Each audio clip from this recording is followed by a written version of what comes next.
Pessoal, boa noite a todos. Boa noite, professor. Boa noite. Boa Vamos noite. dar início, então, a mais uma aula da nossa disciplina de Ciência Política.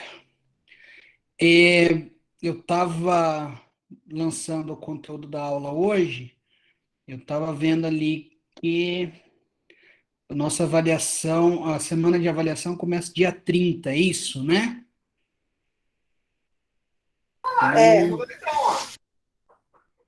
Então, nós temos a aula de hoje, aí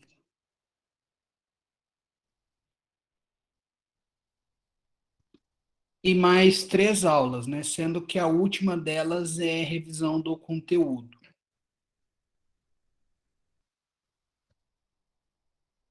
Então, pessoal que for tendo dúvidas aí no decorrer da matéria do nosso primeiro bimestre, aí a nossa última aula antes da prova, que inclusive, pelo que eu vi do calendário, é dia 29, é o momento da gente tirar todas as dúvidas. O pessoal aí que parece que teve pessoas que entraram aí nas última semana. Quanto às atividades do AVA aí, tá? Professor, reiterando, eu aceito as atividades aí até o fim da semana de avaliação. Então, a semana de avaliação, acho que, salvo engano, começa numa quinta, vai até uma quarta. Então, até o final da semana de avaliação, o professor aceita as atividades. A única atividade que, felizmente, a gente não consegue aceitar fora do prazo é a prova. Tá? As outras, nós não temos tantos problemas, temos uma flexibilidade maior aí, até porque, né, o pessoal está entrando, até se adaptar certinho com o sistema. A gente sabe que a internet, nesses tempos de pandemia, também não está fácil. Então, tem essa tolerância por parte do professor. Segundo aviso, né, até os colegas já me perguntaram, né, na,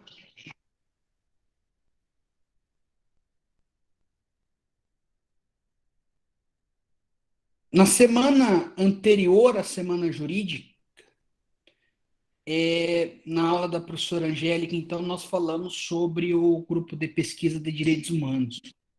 Tá? Aí, nós criamos um grupo, o pessoal foi se inscrevendo, aqueles que tinham interesse, né, até estava comentando com a colega agora há pouco, eu me surpreendi pela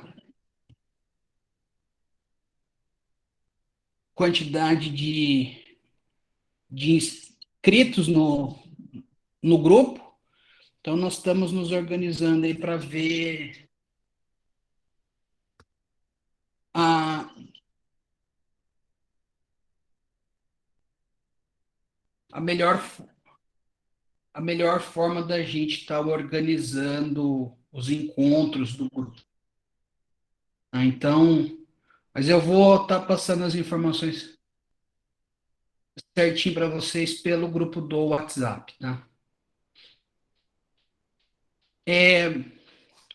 Vocês, todo mundo aí assistiu às palestras da Semana Jurídica?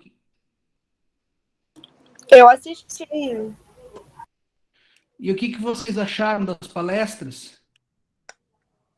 Muito bom. Eu só queria saber se o juiz lá era vegano ou não.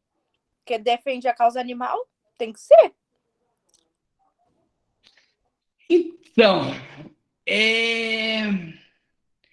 você viu ali que ele defende a causa animal, mas tem um detalhe lá, né? Que ele mesmo aceita a possibilidade prevista pela Constituição de dos animais serem mortos, né? Seja por pesca ou por pecuária, né? Então fica essa dúvida aí. Professor, ficou meio sem entender, meio sem noção, né? Ele defende tanto, mas é a favor de outras coisas. Eu sou meio arcaico nessas questões aí, vamos assim dizer, ou conservador, mas eu não consigo visualizar parte da teoria dele de que animal possa ser sujeito processual, tenha dignidade, até porque para mim, né, pela minha formação humanista, eu tenho que crer que a Constituição é clara ao dizer dignidade da pessoa humana. Então, se eu for.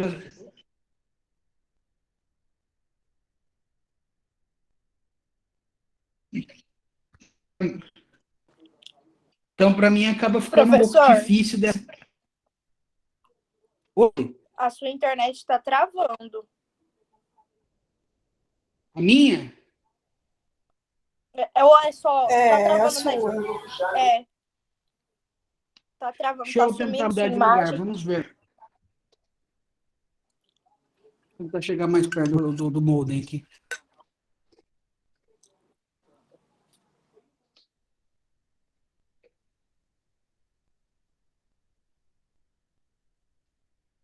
Podem me dizer se melhorou? Agora sim. Pode repetir o final, porque travou, não deu para ver nada. Então, eu sou meio arcaico, meio conservador, como queira, mas eu acho difícil fazer a ligação lá que o juiz faz lá de dignidade animal, né? Até pela minha formação no estudo, minhas pesquisas,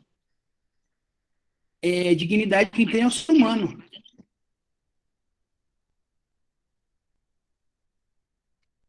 Mas nem aí cada um são críticas, né? A gente não pode simplesmente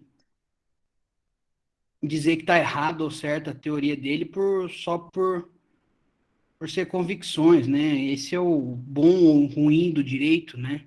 Você pode ter teses distintas, ideologias distintas.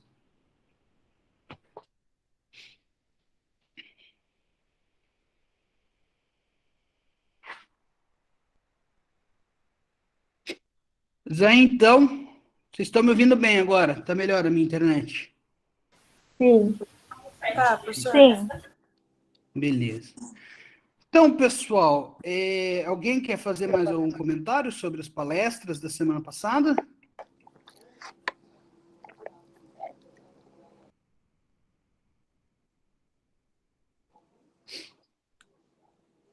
Então, vamos lá.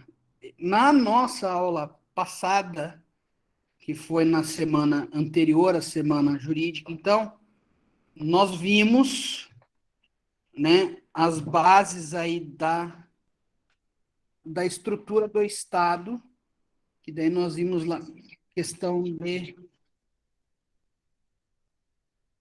comunidade, sociedade e Estado.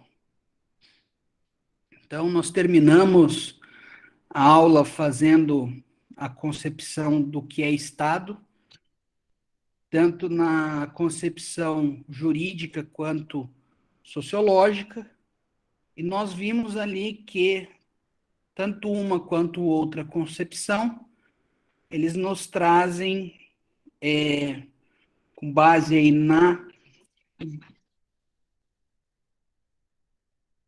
teoria clássica, né, três elementos, ou, uma situação mais moderna, um quarto elemento.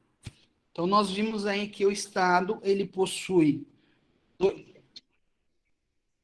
dois elementos que a doutrina vai chamar de elementos materiais, um elemento que a doutrina vai chamar de elemento formal, e um elemento que eles vão chamar de teleológico ou finalístico. Então, nós vamos ter Lembrando lá os conceitos, o conceito jurídico. O Estado é uma instituição ou uma organização que possui um determinado povo, num determinado território, que faz as suas leis serem cumpridas. E, né, o sociológico mais aceito, sociológico e político, né, mais aceito, que o Estado ele possui o monopólio legítimo do uso da força em um determinado território onde habita uma quantidade de pessoas.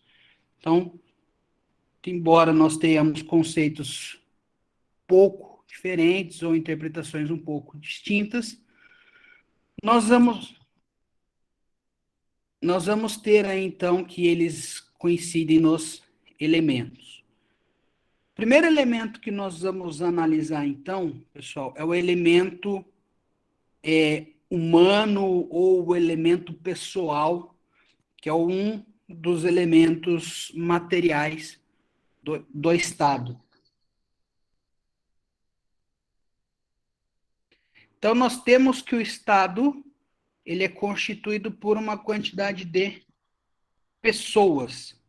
Aqui, nós temos que tomar muito cuidado, tá? Que às vezes é utilizada as expressões população e povo, e essas expressões elas são utilizadas às vezes como sinônimos, só que existem distinções, tá? População, ela mede quantidade demográfica. Então, ela é uma ordem numérica. Então, qual é a população que nós temos no Brasil hoje? Então, ela vai somar os nacionais, os estrangeiros, os apátridas, qualquer outra pessoa que esteja no país. Então, vamos pegar um exemplo aí. Lá, 2014, 2016, quando o Brasil fez Olimpíadas ou a Copa do Mundo, nós tivemos pessoas de vários países no Brasil. Ou agora, né, que nós tivemos Olimpíadas, estamos tendo Paralimpíadas no Japão, várias pessoas de vários países foram para o Japão. Então, você teve um aumento populacional nesses eventos. Então, se você fosse verificar a quantidade de pessoas a nível demográfico, a nível população brasileira, a população do Brasil, naquela época estaria maior. Tá?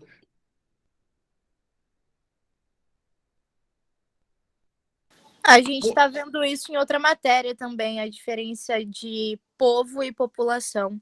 Sim, sim. O problema aí de ciência política e teoria da Constituição é que tem esse ponto do Estado que eles vão se coincidir, tá? Mas eu acredito que vai ter essa aula e no máximo mais uma, tá? Que nós vamos ter aí essa coincidência, mas infelizmente acabou tendo. Eu achei que não ia ter, mas acabou tendo. Eu peço desculpa para vocês. Ou felizmente, né? Porque vai que cai na prova as mesmas coisas. Daí facilita a nossa vida. Como diz um amigo meu, tudo na vida tem o seu lado bom e o seu lado ruim, né? Pois é. E povo, então, é aquelas pessoas que possuem um vínculo político-jurídico para com o Estado. Tá? Vocês vão pegar alguns livros aí, inclusive o Paulo Bonavides, ele coloca lá que possui vínculo de cidadania. No Brasil, na nossa Constituição, esse vínculo jurídico é chamado de nacionalidade. Então, ele vai estar lá no artigo 12. Vai trazer para nós lá quem são os nacionais. Então, quem é o povo brasileiro? Então, na verdade, você vai considerar como povo, você vai excluir os estrangeiros e os apátridas, aqueles que não possuem pátria, ou, né, hoje nós temos aí também a figura do refugiado, né? O apátrida ou o refugiado, né, que acaba perdendo a sua pátria, ele se refugia em outro país. Aí então nós vamos ter, né, a questão do vínculo de nacionalidade com o Estado, que vai me trazer esse vínculo jurídico político, ele vai me trazer direitos e deveres. Esse vínculo jurídico político, ele pode ser de três formas. Tá? Ele pode ser do direito do solo, do direito do sangue ou misto. Jus solis ou ius solis, jus sanguinis ou ius sanguinis e misto. Jus solis, todos nós que nascemos no território brasileiro somos brasileiros natos. Ah, professor, mas eu não sou brasileiro, eu não nasci no Brasil, mas os meus pais eram diplomatas, estavam em missão em nome do Brasil e eu nasci na Inglaterra. A Constituição diz que você é um brasileiro nato. Você pode aí reconhecer, a Constituição reconhece, você pode vir e se tornar aí um nacional brasileiro. Então, Constituição brasileira é um exemplo de sistema misto, que ele aceita tanto o ius solis quanto o ius sanguinis. Você vai ter aí a questão da Itália e Espanha como exemplos, que são ius sanguinis. O meu bisavô veio da Itália em 1890 e qualquer coisa, e ele morreu no Brasil. Então, pelo direito do sangue, até a terceira geração, depois, contando ele como primeira, né, então seria o meu pai, teria o direito de requerer a nacionalidade, ou também chamado de cidadania italiana. Né? Tem algumas outras situações aí, né? Os Estados Unidos, salvo engano, ele aceita o reconhecimento da nacionalidade quando você casa, quando tem filho, né? Tem alguma coisa. Inclusive, salvo engano, foi retratado em novela essa questão, né? Dos Estados Unidos de forma específica. Então, aí nós vamos ter os vínculos jurídicos que nos fazem ser nacionais, que nos fazem ser povo. Tá? Aí, a nossa Constituição, ela vai trazer, no artigo 1º lá, que fala que um dos pilares do ordenamento jurídico brasileiro é a cidadania. Inclusive, existe no artigo 5º, tá? Eu não vou lembrar de cabeça o inciso, porque o artigo 5º tem 70 e tantos incisos. Quando ela fala da ação popular, ela vai dizer ali então que um cidadão poderá entrar com ação popular em defesa do patrimônio histórico, meio ambiente. Ela vai trazer ali as prerrogativas de quais são os objetos que podem ter essa ação popular. Se nós formos pegar a lei da ação popular, a lei da ação popular vai nos trazer lá que o cidadão é qualquer pessoa que esteja em gozo dos direitos políticos. Inclusive, para ajuizar essa ação, tá? Aqui em Maringá, no período de pandemia, nós tivemos algumas ações populares ajuizadas, tá? Para tentar afastar, por exemplo, decretos. Um exemplo deles foi o que instituiu o toque de recolher, salvo engano. E um dos documentos necessários, então, é a apresentação. Sim, sim. Amanhã a aula gravada já fica disponível já. Eu tento postar hoje, mas no máximo amanhã até a hora do almoço vai estar no EIVA, eu acredito. Um dos documentos, então, para entrar com essa ação, para manejar essa ação, é comprovar que está em dia com uma justiça eleitoral. Título de eleitor, uma certidão de que está em devido gozo dos direitos políticos, né? Então, a gente poderia colocar aqui, cidadão brasileiro, ele seria um pouco mais restrito.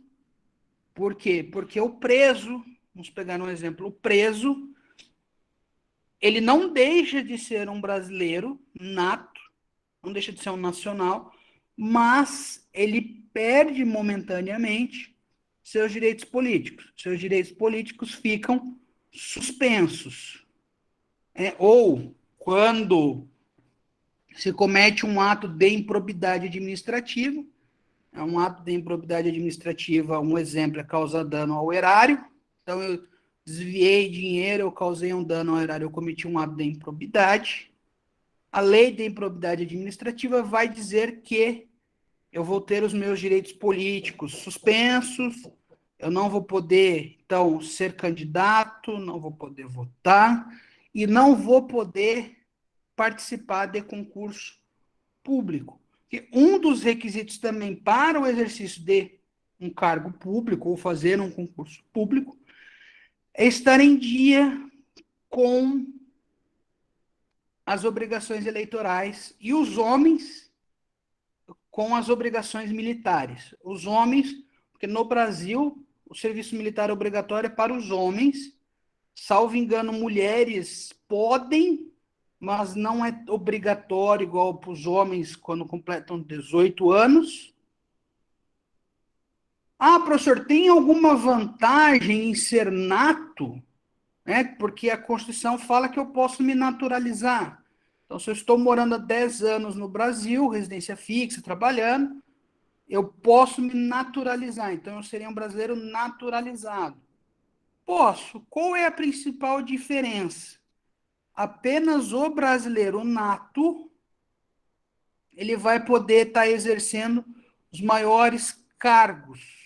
Então, presidente da República, vice-presidente da República, membros do STF, como exemplos aí. Esses exemplos vão estar sempre ali no artigo 12, 13 da Constituição, que é quando fala da nacionalidade. Tá? Então, nos Estados Unidos, se eu não me engano, é mais ou menos a mesma situação. Tá? O ator lá que foi governador, lá, o Schwarzenegger, salvo engano, ele não pode ser presidente da República nos Estados Unidos porque ele é austríaco. Ele até pode ter sido naturalizado, ter conseguido green card, etc., mas ele não nasceu, ele não é um americano nato, norte-americano nato, então ele não pode concorrer ao cargo de presidente da República dos Estados Unidos da América do Norte. Da mesma forma, se a situação dele fosse aqui no Brasil, também não poderia ser presidente, vice-presidente da República. Aí são privilégios, entre aspas, de brasileiros natos. Privilégio que eu coloco entre aspas porque aí é o direito, né, daquele que faz parte do requisito do Estado, elemento do Estado, povo.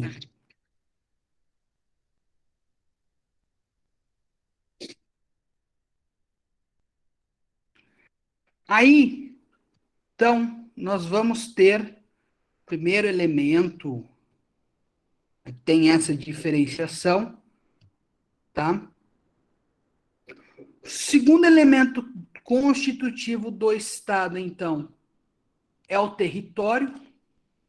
Então, se nós formos pegar território, ele compreende toda a porção de terra. Então, você abrir um mapa mundi hoje, você vai ver lá o mapa, a marcação territorial física do Brasil, né? Nós temos o mapa do Brasil bonitinho.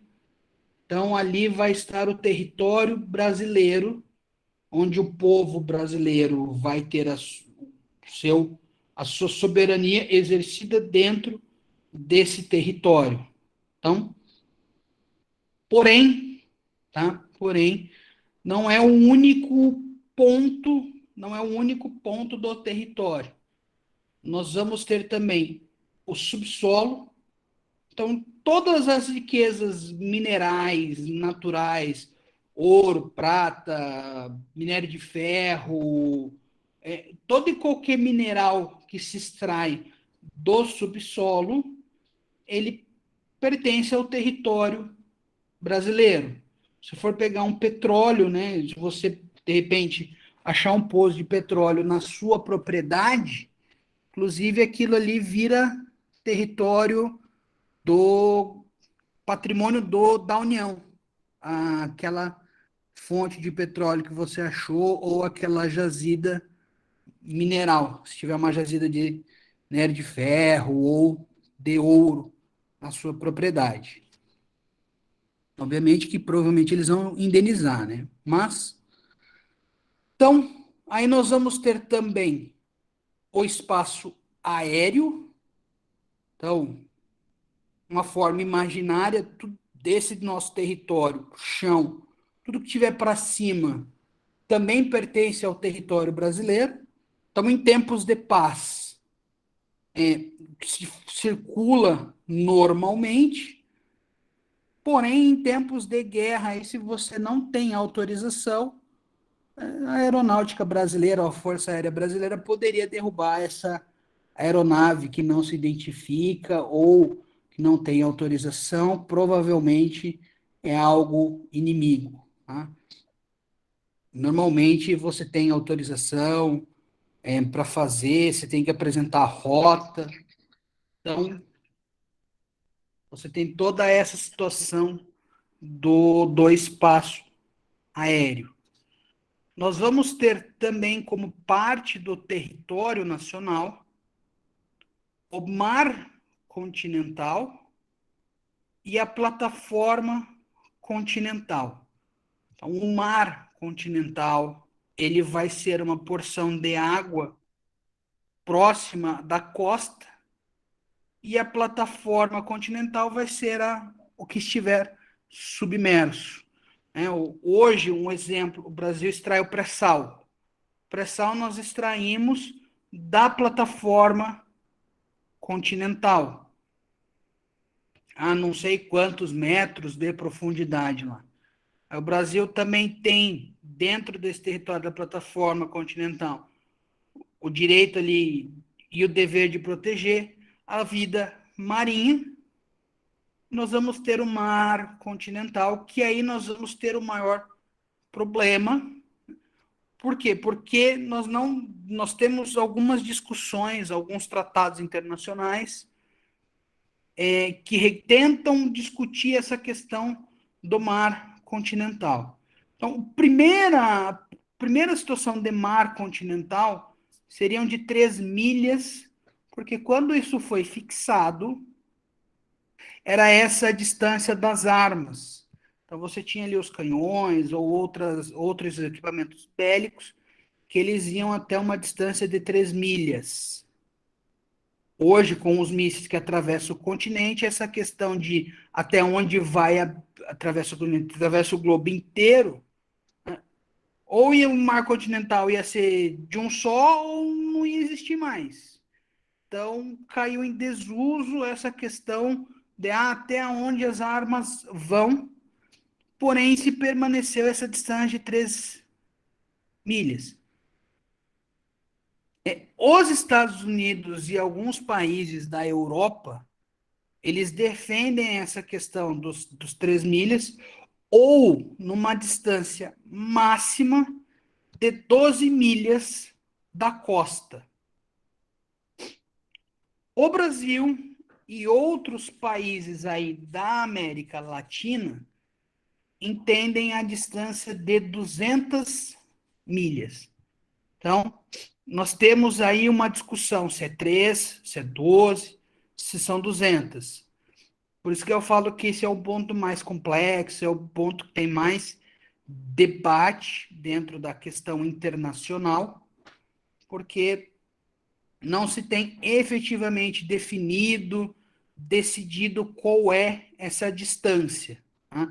O que não se tem questionamento são as 3 milhas, porém nós temos aí um acordo da América Latina de 200 milhas, e nós temos outros países que falam em 12 milhas. O professor Paulo Bonavides, ele traz para nós no livro ali um número de países que entendem e aceitam 3, 6 e 12 milhas, e os países que estão com 200.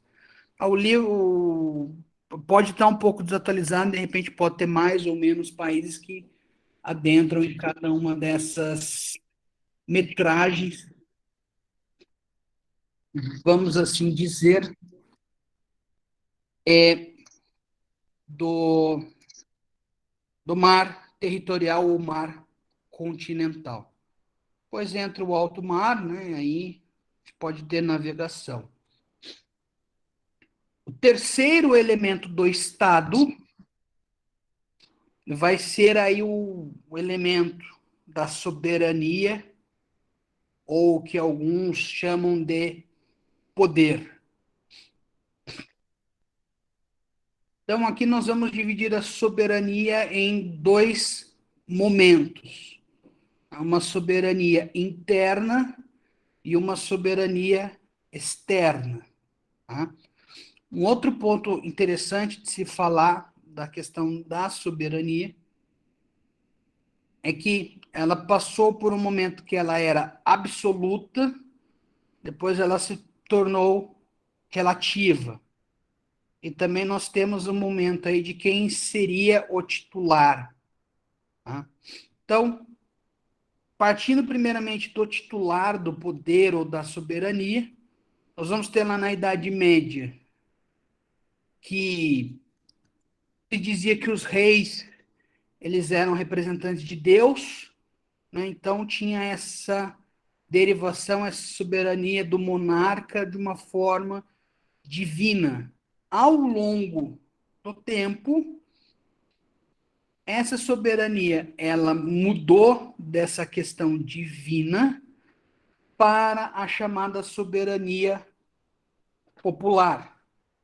Então, nós temos, inclusive, hoje, lá no parágrafo único do artigo 1º da Constituição, que nos traz: todo poder emana do povo de forma direta ou por seus representantes. Então, hoje, a legitimidade do poder é do povo. Então, vejam aí, da democracia, né? Democracia, governo do povo, monarquia, que era absolutista, que decorria apenas de um, né, mono, do rei ou da figura divina.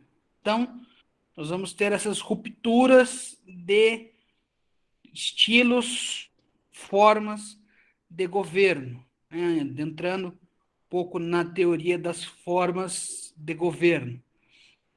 Então, hoje nós temos aí todo o poder emana do povo. Então, quem possui a titularidade da soberania é o povo, porém, ele passa essa soberania para os seus representantes. Quem são os seus representantes? Aqueles que são eleitos, tanto vereador, prefeito, deputado, governador, presidente, que vão exercer o poder em nome do povo. Tá? Eles acabam, então, sendo aqueles que possuem os meios para exercer o poder, inclusive o poder legítimo do monopólio do uso da força. Então, o primeiro ponto é esse. O segundo ponto que eu falei para vocês aqui de questão de absoluto e de relativo. Então, você tinha aí que o país, ele tinha a sua soberania, ele era absoluto, ninguém podia tocar, ninguém podia me criticar.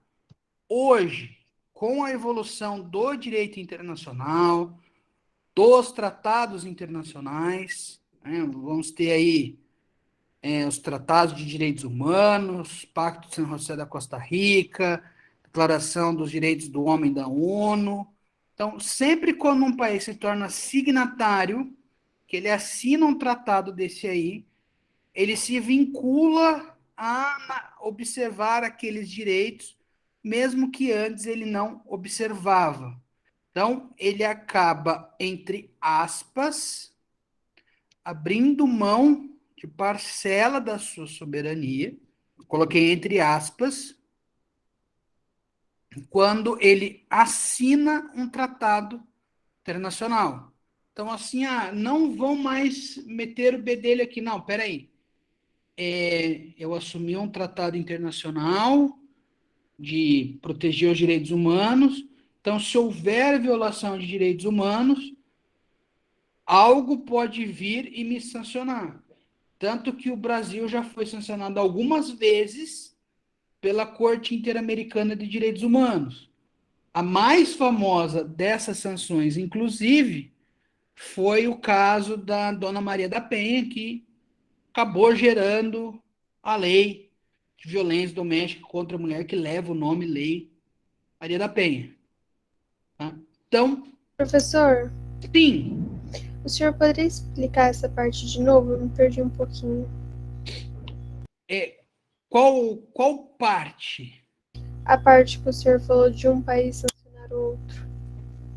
dessa questão da relativização da soberania? Isso.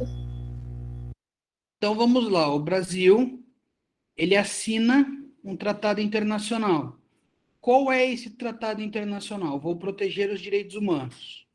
Vou proteger os direitos à vida, à liberdade, à integridade, à honra, entre outros. A partir do momento que eu assino esse tratado, tá, eu estou permitindo que a instituição, pegar o exemplo do Pacto de San José da Costa Rica, que é o da Organização dos Estados Americanos, Direitos Humanos aí, é esse pacto. Então, eu permito que essa instituição, a OEA, Organização dos Estados Americanos, ela possa influenciar o país, o Brasil, de uma forma ou de outra. Tanto que nós vamos pegar aqui, então, o exercício da soberania. Tá? Apesar de ele ser uno, nós conseguimos dividir ele em 3 poderes: legislativo, executivo e judiciário. O órgão máximo do meu judiciário seria a Suprema Corte. Porém, como eu sou signatário desse tratado, eu posso sofrer sanções de um tribunal internacional. O que até então, quando se falava em soberania absoluta, não era aceita essa intervenção de outros órgãos. Quando você fala, por exemplo, de blocos econômicos, né? Quando nós falamos de mercado comum do Sul, que é o Mercosul, o Brasil acaba abrindo mão de parte da sua soberania, por exemplo, para criar a TEC, que é a tarifa a TED lá, né, que é a tarifa diferenciada para quem for de fora o bloco, que aí Brasil, Argentina, Paraguai e Uruguai vão utilizar o mesmo valor de tributo. Então vejam que esses países, eles abrem mão da sua soberania no poder tributário para uma primazia do interesse mais global, vamos assim colocar. Ficou mais claro? Sim, obrigado. Nada. E aí, então, né, nesse caso aí, a gente já vislumbra também como funciona a questão da soberania interna e externa. A interna, então, é a capacidade de autorregulação do Estado, de criar as suas leis, de fazer cumprir as suas leis, e caso as leis sejam descumpridas, eu fazer decisões judiciais que determinam o cumprimento da lei. Então, veja, até pegando como gancho uma das palestras da semana passada, lá da questão de fornecimento de medicamento. Nós temos todo aquele arcabouço de Constituição, de lei infraconstitucional, meu poder soberano de criar esse regulamento, de fiscalizar isso daí. Porém, eu, poder público, não cumpro com a minha obrigação de fornecer o medicamento. Eu, Estado, posso me sancionar pela decisão judicial para que eu forneça o medicamento necessário. Então, é a autorregulação do Estado aí, subdividido, né? Apesar da gente ver aí que a soberania é una, porque ela é do país ou do Estado como um todo, nós vamos ter essa divisão interna nos três poderes. Já a minha soberania externa, ela vai ser exatamente nessa questão que eu estava falando para vocês, que num primeiro momento, um Estado, né, os Estados Unidos, algum Estado europeu, a China, eles não podem influenciar de forma direta no Brasil. Se o Brasil resolver hoje, amanhã, não vou mais comercializar com a China. Eles não podem nos obrigar a comercializar, tá? Um caso hipotético, porque nós temos cláusulas contratuais. Então, assim, as cláusulas contratuais têm as suas obrigações, têm as suas sanções. Nós vamos supor que acabou o contrato. A gente tem que renovar o contrato, eu não renovo o contrato, não sou obrigado. Porém, como eu falei para vocês, tem essa questão da soberania, que ela tem essa flexibilização quando eu sou signatário de tratados internacionais ou acordos internacionais, sejam eles de cunho econômico, sejam eles de cunho de proteção de direitos humanos.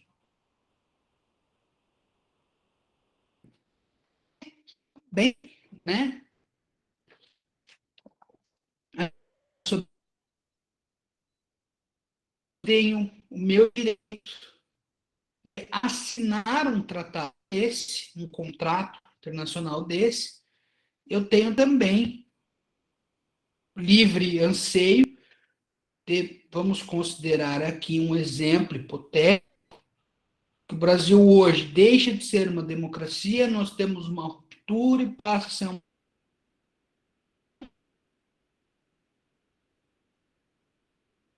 O Brasil vai fazer? Ele vai parar, né?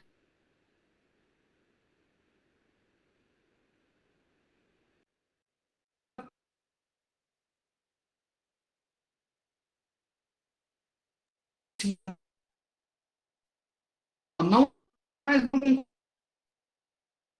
aí esses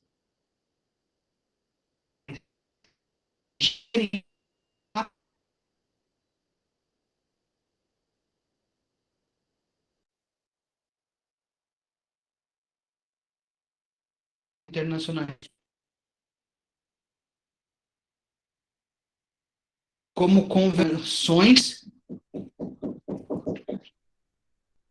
Professora, aqui tá travando muito. Eu ia falar isso agora. Eu tava esperando alguém falar. Tá, só um minuto, gente. Tá, peraí.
Cri, cri.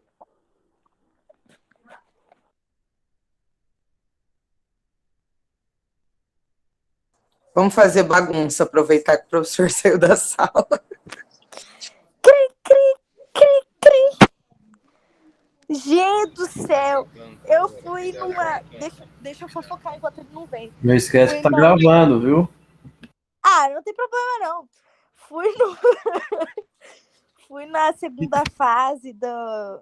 que tava tendo, né, os concursos para estagiário. Fui na segunda fase hoje. Puta merda. O juiz me fazendo pergunta oralmente. Quase caí de costa, gente. O que foi aquilo? Ainda fiquei morrendo de raiva porque era a ordem alfabética. Eu fui a última. Fiquei 4 horas sentada levando chá de cadeira. Só por Deus. O Ronaldo tá aí, o psiquiatra. Vocês estão me ouvindo bem agora? Ô, professor. Tá cabeceando. Estamos. Alô? Por enquanto tá bom. Por enquanto, tá tranquilo aqui para mim. Pessoal? Oi. Boa noite. Eu acho que ele tá ouvindo a gente. Boa noite. Estamos aqui. Boa noite. Agora está ótimo o som. Ele não tá ouvindo a gente. Bom, então, aí voltando ao que eu estava Ixi, dizendo para travou. vocês, da questão da soberania, nós vamos ter lá, então, a questão da relativização, com base naquela questão da parte internacional. Aí o exemplo que eu dei, eu estava falando, de caso o Brasil tenha uma ruptura institucional, né, e mude aí, destrua essa Constituição, crie aí uma ditadura, um regime totalitário, e crie uma nova Constituição, dizendo que eu não quero mais proteger os direitos humanos, vou me tornar, sei lá, que vamos pegar um exemplo bem crítico, vou me tornar um país muçulmano, né? Toda aquela questão do direito da mulher, por exemplo, vai passar a ser dos muçulmanos lá, então vai ter todo esse problema. Então o Brasil aí ele vai acabar, para ele evitar ter muitos problemas, o que ele pode fazer? Utilizar da sua prerrogativa e deixar de ser signatário de tratados internacionais que protejam os direitos humanos, direitos das mulheres, tá? As organizações internacionais aí que falam.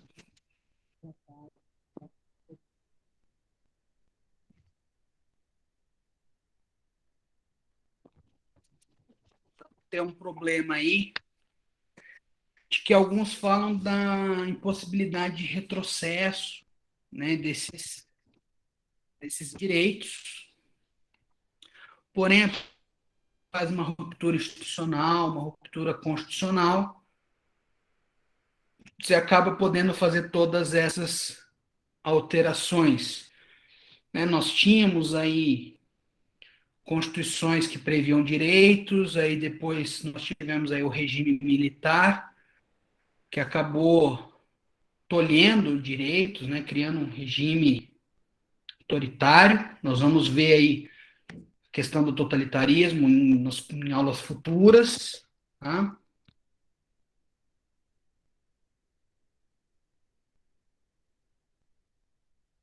Esse, então, seria aí o terceiro elemento, tá? O elemento da soberania ou o elemento do poder do Estado. E aí, na próxima aula, tá? Nós vamos ver como é que funcionam as relações de poder.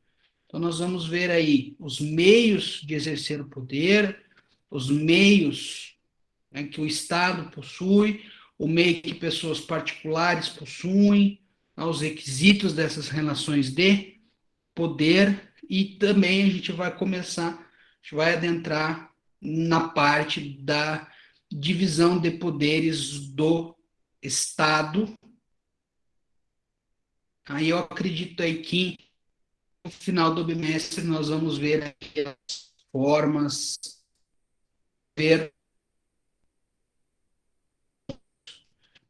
e aí relembrando, nós temos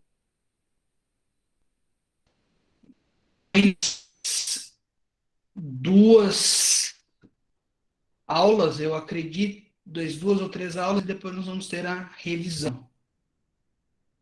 E aí, o último, né, o último dos requisitos, dos elementos do Estado é o seu elemento teleológico, ou seu elemento finalístico, que é a finalidade ou as finalidades do Estado, que é a busca pelo bem comum, né? Então, aí é os objetivos que o Estado busca alcançar, que ele busca concretizar. Se formos pegar a nossa Constituição, no artigo 3º ou 4º, vai ter lá os objetivos da República, salvo engano é o 4º. Vai dizer lá em erradicar a pobreza, diminuir as desigualdades. Então, ali são os objetivos do país, os objetivos do Estado brasileiro, que vão demonstrar a sua finalidade. Tá? Aqui, esse requisito, como eu havia falado para vocês no começo da aula, então ele é um requisito mais recente, vamos assim colocar. Tá? Os clássicos realmente eram povo, território e soberania. Se você tem um povo e um território e não tem um poder, não tem uma soberania, você não tem um Estado. Tá? Então, esses foram, tá, os elementos do Estado para a disciplina de ciência política. Se houver alguma divergência aí de posicionamento, de fala entre os professores, tá, entre eu e a professora de Constitucional, aí vocês têm que analisar, tá, em cada disciplina. Então, o professor de ciência política, ele vai cobrar algum ponto, então tem que ser com base no que foi tratado em sala de aula. A professora de direito constitucional com base no que foi tratado na aula dela. Beleza? Alguém tem alguma dúvida, algum questionamento, algum comentário a fazer sobre os elementos do Estado? Não, Professor, na verdade, eu tenho uma outra dúvida, não seria quanto a isso da aula. A prova será conforme foi a de economia ou Bom, pessoal, não? boa noite a todos, boa semana. A gente se vê na próxima quarta-feira, na nossa próxima aula. E Professor, a aí o Nicole fez vídeo, uma o professor vai pergunta. estar dando a atividade lá para vocês estarem elaborando. Até mais. Professor,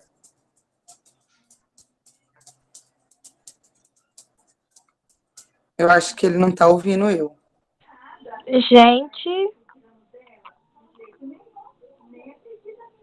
Professor, Pessoal, acho que o microfone não, acho que o áudio Tem dele que deve estar com mandar no problema. chat. Eu acho que desde a hora que ele Eu voltou, acho não que tá ele funcionando consegue. mesmo. professor, Ou deixa pra próxima aula, né? Manda no particular dele. Depois eu mando o número dele para você, Nicole. Ou me indo, boa noite.